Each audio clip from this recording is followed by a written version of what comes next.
So there's also two types of graphics that we work with.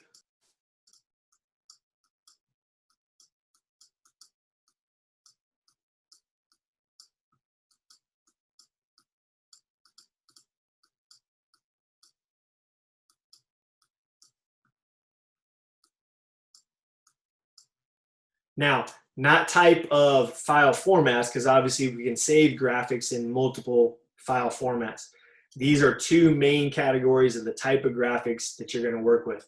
The first one is known as vector.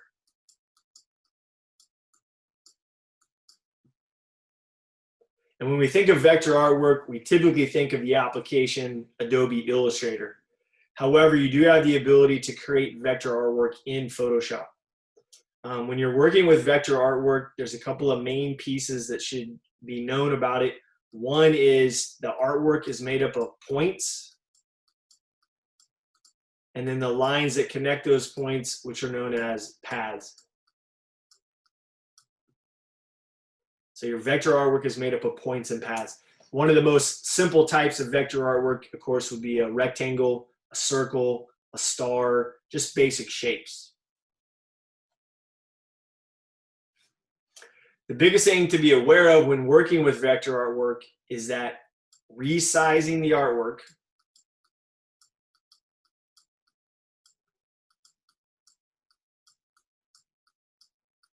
does not affect quality.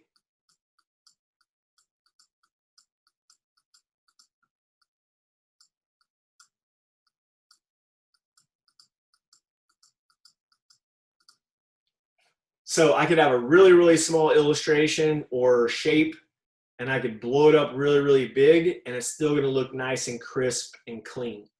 Or vice versa, I could take something that's really big, shrink it down, it's still gonna look nice and crisp and clean. Okay, so resizing vector artwork does not affect the quality of that artwork. The other type of graphic that we work with is known as a raster image. Now, the book sometimes will refer to it as a bitmap image. I'm not a fan of that term because there's actually a bitmap file format, which is something completely different, okay? So you're always gonna hear me refer to it as a raster image, not a bitmap image. It's a little bit confusing when you throw that word into the mix. A raster image is made up of pixels.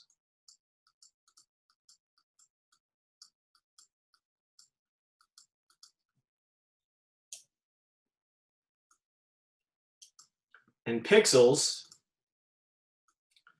is a single square of color.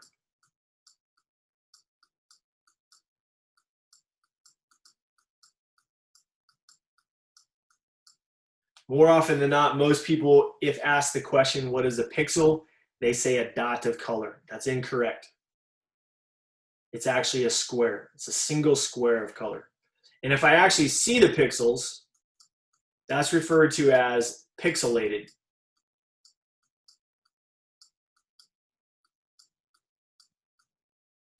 Which is typically something that we don't want unless you're going for some type of artistic effect. Because more often than not, we don't want to actually see the pixels. We want everything to print out really nice and smooth. Now, when you're working with raster images, though, you do have to keep in mind that resizing the image, so resizing raster artwork, does affect the quality.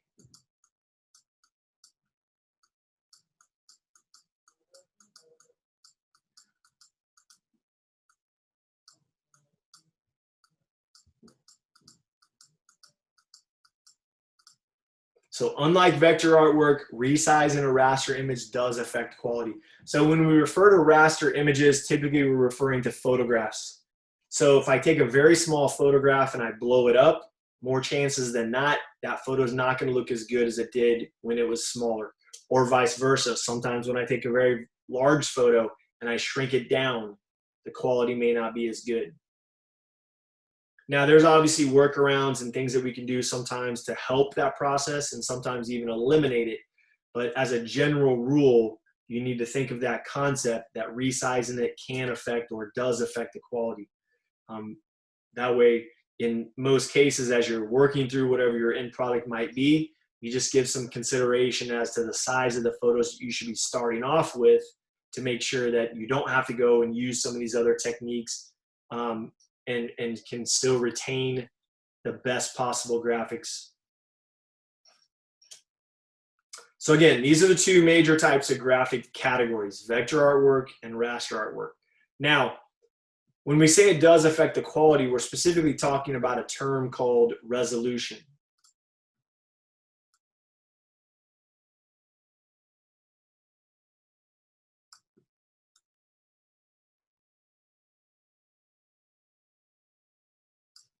So this term resolution refers to mainly working with raster artwork.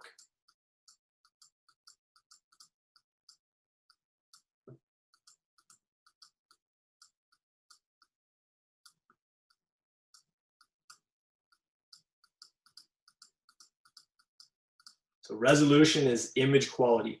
And we have three levels. We have what's called high resolution, or sometimes referred to as high res. We have medium resolution,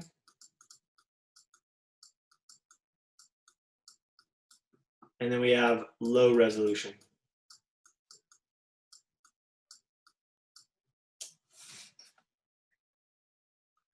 Now, how do we determine whether our image is high resolution, medium resolution, or low resolution? Well, that's based on a certain number of PPI. And PPI is our unit of measurement, which refers to pixels per inch. In other words, how many pixels are there in a certain amount of space, and that space is 1 inch of space. So in order for an image to be considered high resolution, it needs to have 300 pixels per inch. Now, that's the main target number. Can it have 295 and be considered high resolution? Yes, but 300 is the perfect number, if you will. Medium resolution is 150 pixels per inch. And low resolution is 72.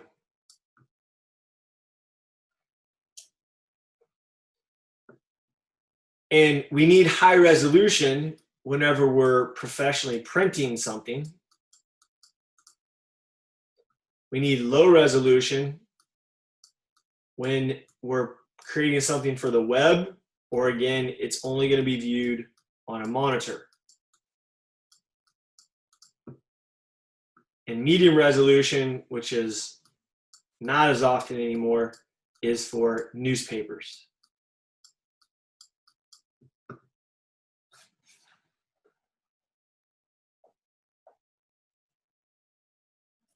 Now, this is the second most common misunderstanding between people that don't understand this concept or aren't familiar with this concept of image quality and resolution.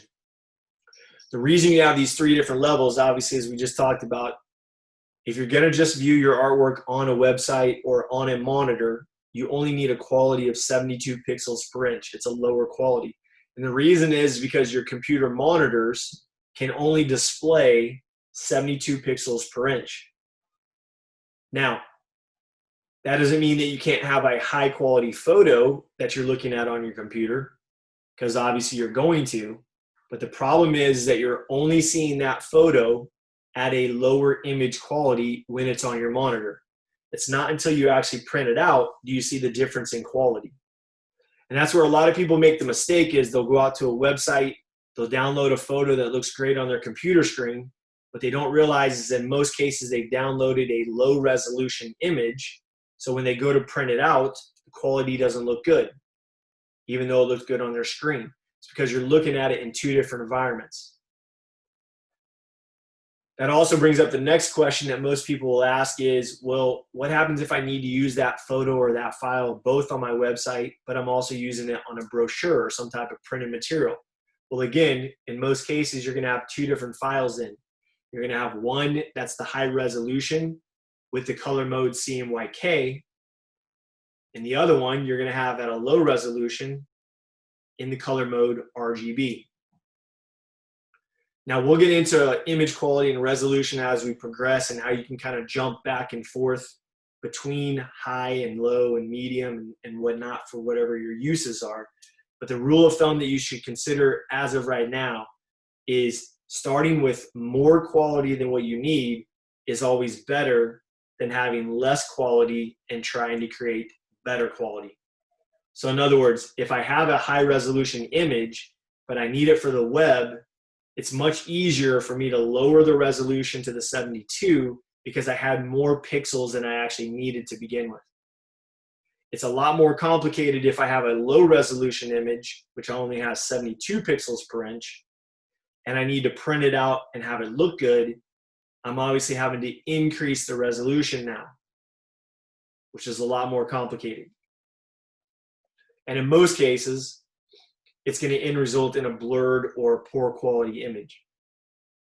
Again, there's some workarounds, but your best case scenario is to obviously have the resolution that you need for whatever your end product is going to be. And this is also the second thing that I always recommend people to find out when they're working on files that they didn't create is, first of all, check what the color mode is. And then second of all, check out what the resolution of that image is, because then you know what alterations you might have to make in order for things to work the way you want. So how do we find out what the resolution is? I'll show you here in just a second.